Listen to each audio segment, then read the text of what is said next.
नमस्कार, मी Jagdish. Ground zero मध्ये आपल्या सगळ्यांचं स्वागत. राज्यात सर्वदूर अवकाळी पावसानं घुमशान घातलंय. अवकाळी पावसानं उन्हाच्या तडाख्यापासून सुटका झाली असली तरी उन्हाळी पिके आणि आंब्याला मोठा फटका बसलाय.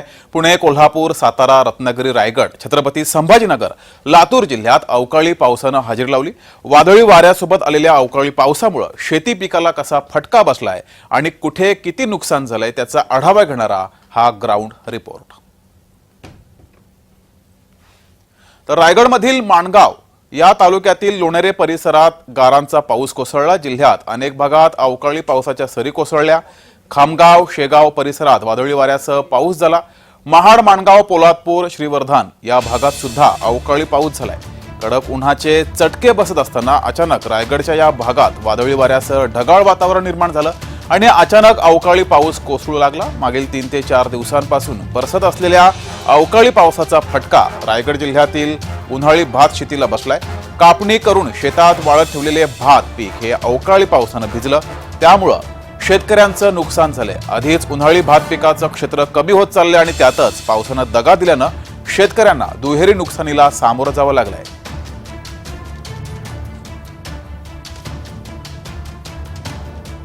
नऊ 10 माणसं कापायला होती. पाऊस चक्रीवादळासह पाऊस आला. सगळं प्रचंड नुकसान झालेलं आहे. पाणी शेतामध्ये तुंबलेलं आहे. चक्रीवादळामुळे सगळ्या करपांचा भातांचा नाश झालेला आहे. पावसामुळे जवळजवळ 100% नुकसान झालेलं आहे. कारण कापलेल्या शेतामध्ये एवढा पाऊस जमा झाला की काढताना पण त्रास व्हायला लागला मला. आणि माणसं पण या टायमाला मिळत नाही या सीझनला. ते करपत तशीच राहिली आणि करप राहिल्यामुळे त्याला मोड आलेले आहे. ते बघा, पेंडा पण सर्व भिजलेला आहे. बघा साहेब तुम्ही, पेंडा भिजल्यामुळे जवळजवळ 100% नुकसान झालं. आमची सरकारकडे एवढीच मागणी आहे की आम्हाला नुकसान भरपाई मिळावी आणि इतर सर्व खालाडीतल्या शेतकऱ्यांचं नुकसान झालेलं आहे. तर गुरुवारी दुपारनंतर दक्षिण रायगडमध्ये जोरदार वादळी वाऱ्यासह आलेल्या पावसानं माणगाव शहराला चांगलंच झोडपलं. सुमारे 2 तास वादळी वारे वाहिले. या दरम्यान माणगावमध्ये झाडं कोसळली आणि उंच इमारतीवरील छपराचं सुद्धा नुकसान झालंय.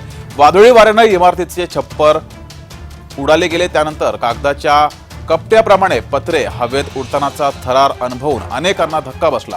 दरम्यान मुंबई गोवा महामार्गावर माणगाव रेल्वे स्थानकासमोर मोठे झाड हे कोसळल्यानं येथील वाहतूक ठप्प झाली होती. गेली 4 दिवस दक्षिण रायगडमध्ये येणाऱ्या या अवेळी पावसामुळे येथील उन्हाळी भात शेती, आंबा, काजूचं पीक आणि वीटभट्टीचं मोठं नुकसान झालंय. आता सरकारनं भरपाई द्यावी अशी मागणी इथल्या शेतकऱ्यांनी केली आहे.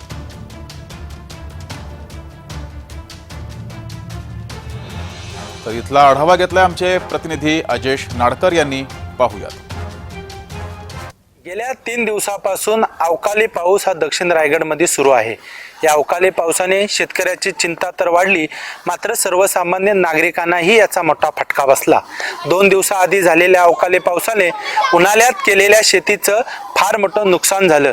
तर आज झालेल्या सोसायटीचा वारा आणि सोबत आलेल्या पावसाने घरावरची आणि इमारतीची वरची पत्रे जे आहेत ते जमीनदोस्त झाली. सरकारी यंत्रणा लवकरात लवकर यावे आणि पंचनामे करून सरकारतर्फे मदत मिळावी अशी मागणी जी आहे ती नागरिक करत आहेत. अजेश नाडकर, जय महाराष्ट्र न्यूज, रायगड. तर कोकणासह संपूर्ण राज्यात अवकाळी पावसानं धुमाकूळ घातला असून गेल्या आठवडाभरात मोठ्या प्रमाणात नुकसान झालंय. अनेक जिल्ह्यात शेतकऱ्यांच्या फळबागांचं नुकसान झालंय. वादळी वाऱ्यामुळे घरावरील पत्रे उडून जाऊन आर्थिक झळ सुद्धा इथल्या शेतकऱ्यांना बसली आहे. विशेष म्हणजे शेतकरी त्रस्त झाला असून अद्यापही शेवटच्या टप्प्यातील मतदान प्रक्रिया बाकी असल्यानं प्रशासन निवडणूक कामातच व्यस्त असल्याचं दिसतंय. पालघरच्या जव्हार, मोखाडा या परिसराला सुद्धा मागील 2 दिवसांपासून वादळी वाऱ्यासह आलेल्या पावसानं चांगलंच झोडपून काढलंय. शेकडो घरांचं नुकसान झालंय. अनेक घरांची छप्पर हे वादळी वाऱ्याच्या तडाख्यानं उडून गेली आहेत.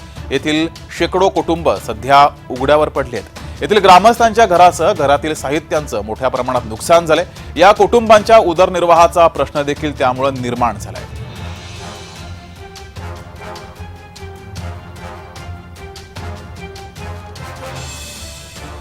या धोंडपाडा शिवाजीनगर गावचा रहिवासी आहे आणि काल संध्याकाळच्या दरम्यान 5:30-6च्या दरम्यान जे वादळ आलं होतं त्यामध्ये पूर्णपणे माझ्या घराचे पत्रे उडून नेले आहेत. काय काय नुकसान झाले घरात? नुकसान म्हणजे बघा, हे पत्रेच मी 60,000चे घेतले होते तर आणि लाइटिंग जी केली होती ती 30,000ची होती. तर असं टोटल असं लाखापर्यंत तरी नुकसान झाले. बाकी किचनचे साहित्य वगैरे आहे ओके, पण बाकी मेन बांधकामच आणि पत्रे वगैरे उडून नेलेले आहेत. काय मागणी आहे? जर सरकारने आपण जर मदत केली, जर निधी पोचवला दुरुस्तीसाठी, तर खूप खूप मनापासून आभार असतील आमचे. तर पालघर जिल्ह्यातल्या जव्हार मोखाडा या दोन्ही तालुक्यांमधील शेकडो गाव पाड्यांमधील घरांना वादळी वाऱ्याचा तडाखा बसला. अनेक घरांची छप्पर आणि उडून गेले, सोबतच भिंती या जमीनदोस्त झाल्या. तसंच आश्रमशाळेच्या इमारतीचं सुद्धा मोठं नुकसान झालंय. वीज महावितरण विभागाचे पोल देखील कोलमडून पडले. मागील 2 दिवसांपासून या भागात वीजपुरवठा खंडित झालाय. अजूनही वीजपुरवठा सुरळीत करण्यासाठी 2 ते 3 दिवस लागण्याची शक्यता वर्तवली जाते. प्रशासन सध्या निवडणुकीच्या मतदान प्रक्रियेत व्यस्त असल्यानं इथल्या नागरिकांना त्याची झळ बसतेय. लवकरात लवकर पंचनामे करून मदत मिळावी अशी मागणी इथल्या नागरिकांनी केली आहे.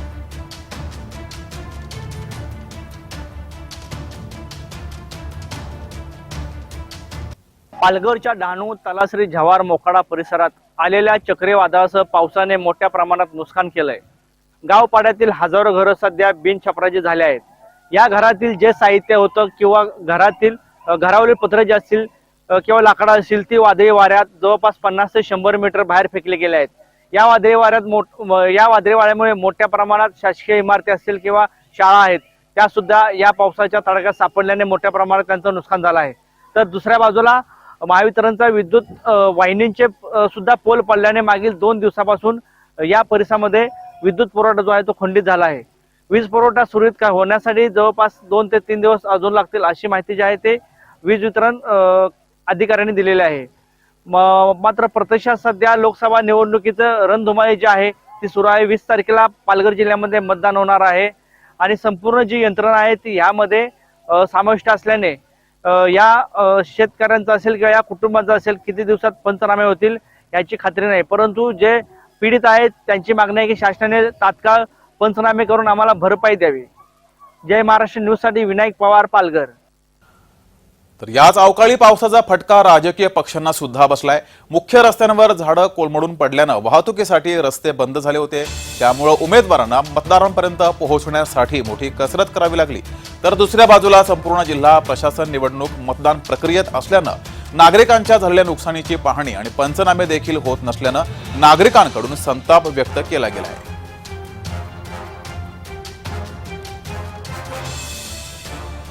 जव्हार, मोखाडा, त्याचप्रमाणे पालघर जिल्हा तालुक्यामध्ये कासा या भागामध्ये मोठ्या प्रमाणामध्ये वादळ वारं आलं होतं आणि पाऊस आला होता. त्यामुळे लोकांची घराचं खूप मोठ्या प्रमाणात नुकसान झालेलं आहे. सर्व घरावरचं छप्पर वगैरे सर्व उडवलेलं आहे आणि मी स्वतः त्या जागेवर घटनास्थळी जाऊन मी स्वतः भेट दिलेली आहे आणि तिथे सर्व पाहिलं असताना जे नुकसान झालेलं आहे तत्काळ मी डहाणूच्या आणि तलासरीचे तहसीलदार अभिजित देशमुख आणि फाटक यांना मी स्वतः फोन करून त्यांना सांगितलं आणि सर्व महसूलचे अधिकारी तलाठी असतील, सरकार असतील त्यांना जागेवर बोलवून पंचनामे करून घ्यायला सांगितलं आणि ज्याचं छोट्यातलं छोटं नुकसान जरी झालं असेल तर त्याचे पंचनामे करायला सांगितलेत आणि त्यांना कशा पद्धतीने भरपाई मिळेल, नुकसान भरपाई मिळेल याचा पाठपुरावा मी स्वतः करतोय. तर ग्राउंड झिरो मध्ये आणखीही बातम्या एका छोट्याशा ब्रेक नंतर.